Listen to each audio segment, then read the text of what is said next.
Mesdames et messieurs, bienvenue dans ce nouveau numéro du récap de la semaine.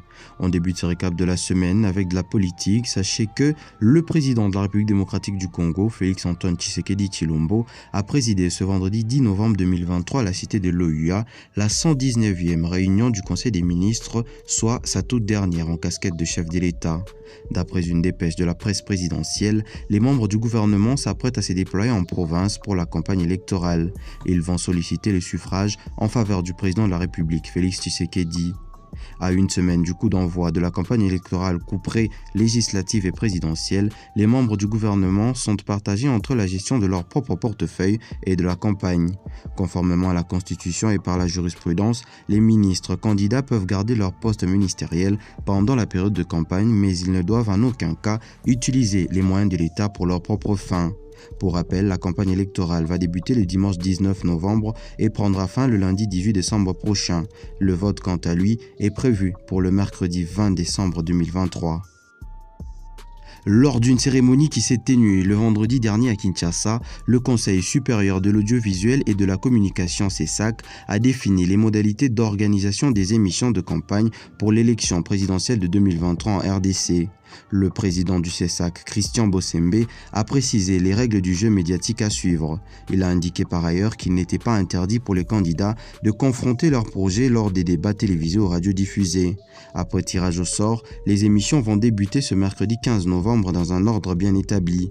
Chaque candidat aura 90 minutes pour expliquer sa vision des gouvernances du pays autour de cette thématique suivante: politique nationale et administration territoriale et réforme institutionnelle, justice et droits humains, sécurité nationale, cohabitation et intercommunautaire et stabilité sociale, stratégie économique et développement industriel, scientifique et technologie, défis environnementaux et développement durable, diplomatie et rayonnement international de la RDC et enfin promotion de la femme et de la jeunesse.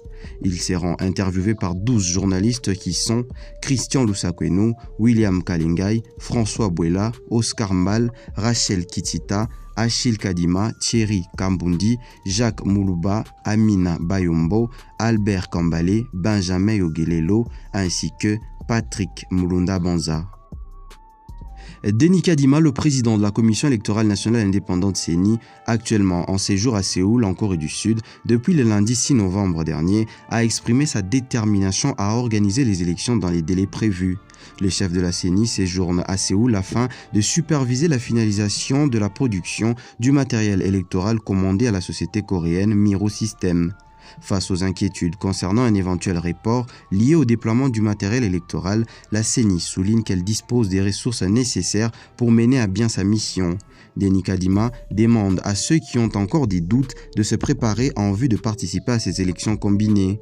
Il précise que personne ne doit se faire d'illusions car la CENI travaille sans relâche pour organiser les élections d'ici la fin de l'année. Le gouvernement de la République démocratique du Congo a décaissé une enveloppe de 8,4 millions de dollars pour la mise à la retraite de 1230 agents de l'Office national de transport ONATRA. Le chèque de cette somme a été remis au ministre du portefeuille Adel Kaïnda le jeudi 9 novembre 2023 par le chef de l'État congolais Félix Tshisekedi au cours d'une cérémonie au sein de cet établissement public. Au total, 3239 agents sont concernés au sein de l'Office national des transports. Selon la ministre du portefeuille Adel Kaïnda, la remise de ce chèque pour la mise à la retraite de ces agents est un geste qui vient essuyer les larmes de tous les retraités, vivants et morts.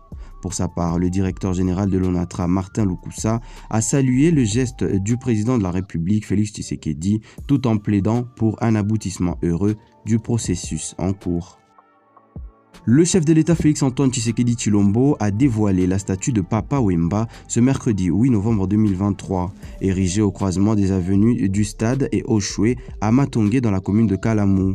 Malgré la pluie qui s'est abattue à Kinshasa, la capitale de la RDC, le président congolais, accompagné d'une délégation de son gouvernement, ne s'est pas empêché de prendre part à cet événement historique de la musique congolaise. C'était donc en présence de la veuve Marie-Josée Amazon, plusieurs personnalités, membres de familles, artistes, amis et connaissances, mais aussi du public kinois. Parmi les musiciens figuraient Félix Awazekwa, Fabrigas le Métis Noir, Manda Chante, Bendoson, Marai Marai et Voloko, Redi Amissi ainsi que Jano Bombenga. Pour rappel, le patron de Viva la Musica est décédé sur scène le 24 avril 2016 à Abidjan, en Côte d'Ivoire. On parle sport à présent dans ce récap. Ceci est une nouvelle qui a de quoi rendre fiers les sportifs congolais. En effet, pour la prochaine Coupe du Monde des clubs de la FIFA prévue du 12 au 22 décembre en Arabie Saoudite, la FIFA a sélectionné 24 arbitres, dont 5 centraux, 10 assistants, 8 à la vidéo et un arbitre de soutien. Et parmi ces grands arbitres, on retrouve le Congolais Jean-Jacques Ndala, qui est le seul arbitre central africain sélectionné pour ces grands événements du football mondial. La CAF change les règles pour le CHAN 2024. Alors que cette compétition était destinée aux joueurs évoluant dans leur pays, désormais, c'est tous les joueurs évoluant dans différents championnats africains qui sont éligibles avec leurs nations respectives, et c'est là, dès les CHAN 2024, qui se déroulera au Kenya. Le monde du football est secoué par la nouvelle tragique du décès de l'international ghanéen Raphaël Douamena, survenu en plein match en Albanie. L'homme de 28 ans, qui comptait 8 sélections avec l'équipe nationale du Ghana, s'est effondré ce samedi 11 novembre au cours d'une rencontre entre KS Enyimba, son club, et Partizani. Au cœur de la première période, Douamena s'est effondré à l'entrée de la surface adverse, marquant ainsi une fin brusque de sa carrière sportive. Malgré les efforts multiples de l'équipe médicale pour tenter de le réanimer, ses problèmes cardiaques préexistants ont eu raison de sa vie. Cette tragédie laisse un vide non seulement dans le football ghanéen, mais aussi dans la communauté sportive mondiale. Douamena avait déjà été confronté à des problèmes cardiaques qui avaient entravé sa carrière depuis son arrivée en Europe en 2014. Son talent avait brillé au RB Salzbourg et au FC Zurich.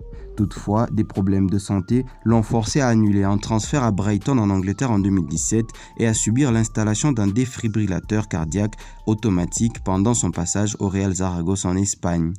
La Fédération ghanéenne de football a exprimé ses condoléances à la famille du regretté joueur, saluant son dévouement à la sélection nationale. Ce décès laisse une marque indélébile dans l'histoire du football ghanéen et suscite une profonde tristesse au-delà des frontières du pays.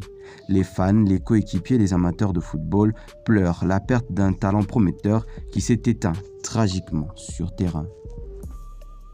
En République démocratique du Congo, c'est le tout-puissant Mazembe Englebert qui a perdu l'un de ses plus grands et fervents supporters. Didier Mouteba Maongezo Papi, plus connu sous le nom de Robot, a quitté la Terre des Hommes le jeudi 9 septembre 2023 aux cliniques universitaires de Lubumbashi de suite d'une maladie. Le visage de ce supporter exemplaire du TP Mazembe restera à jamais gravé dans la mémoire des supporters des Corbeaux. Et c'est sur cette triste nouvelle qu'on met fin à ce numéro du récap de la semaine. On se dit au revoir et on se retrouve la semaine prochaine.